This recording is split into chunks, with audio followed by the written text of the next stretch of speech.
yang ditutup jadi monyet ya, tumbang ya. Anjing kalau nggak salah anjing. Betul, yang ditutup jadi Ibu sabar tuh ngomong anjingnya. anjing. Jangan anjing, yang ditutup jadi anjing. Nah, udah kan sudah habis sudah. Amit-amit ya anjing. Yang ditutup jadi anjing kan begitu ya.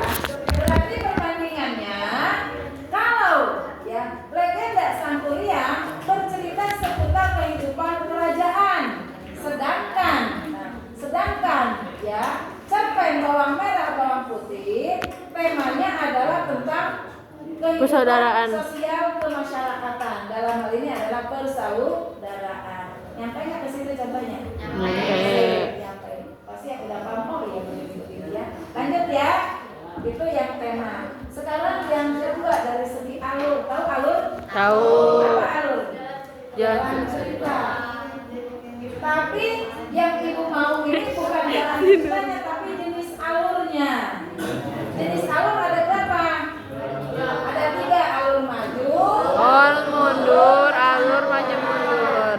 Kalau alur maju, artinya cerita bergerak sebagaimana mestinya. Bagian awal, bagian tengah, bagian akhir. Seperti air mengalir. Ya, itu alur maju. Alur mundur, dalam alur mundur penyelesaian ada di bagian awal atau istilahnya flashback. Bercerita kemudian diceritakan masa lalunya. Seperti mundur kan? Jadi di awal cerita masa lalu dulu, ceritanya masa lalu dulu. Baru ditelusuri masa berikutnya. Itu namanya alur mundur. Alur campuran seperti sinetron berepisode. Masalah selesai. Besok lagi ada masalah selesai.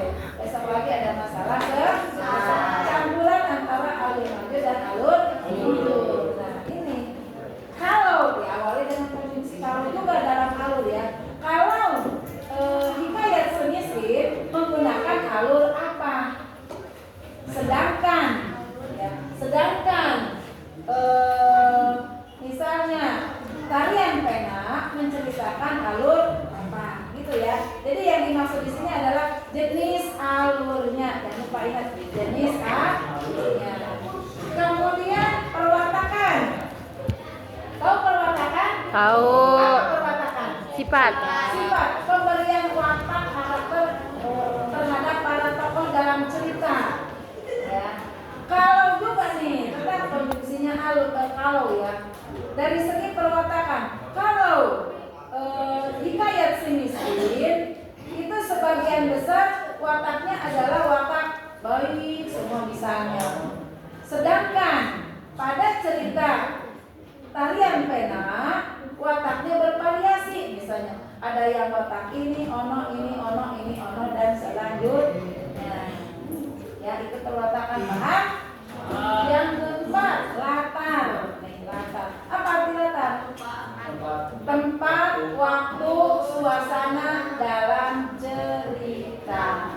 Kalau ulangi nih ya, kalau dalam hikayat semiskin latarnya adalah di anu, sedangkan pada tarian pena latarnya bervariasi di anu misalnya ya, itu latar.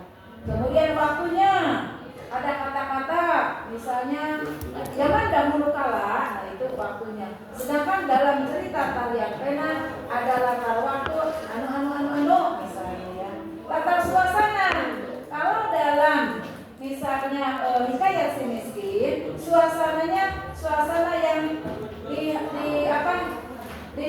bukan diselimut ya, dilimpahi bukan ya.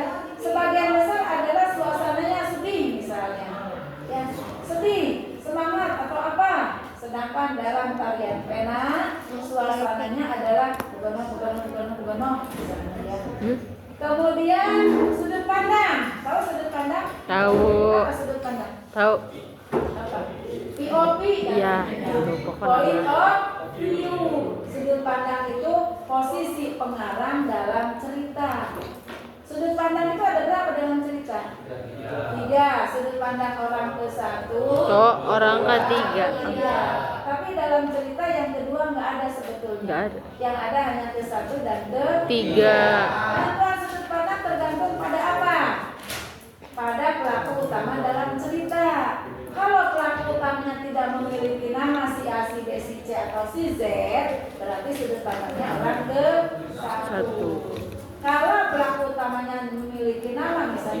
pelaku utamanya Mardiana, pelaku utamanya Davi, pelaku utamanya Ijal. Berarti sudut pandang dalam cerita itu adalah orang ketiga. Bagaimana nih analisisnya dari segi sudut pandang? Kalau dalam hikayat si miskin, sudut pandangnya orang ke sedangkan kalian pena sudut pandangnya orang ke berapa? Ya, jelas, paham? Paham.